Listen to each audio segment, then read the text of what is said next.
परमेश्वर का 21 का 10 वचन।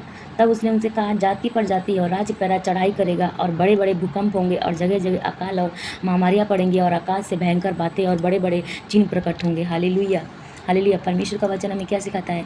देखिए, जो जो बाइबल में लिखा हुआ है, परमेश्वर की हर बातें पूरी हो रही हैं।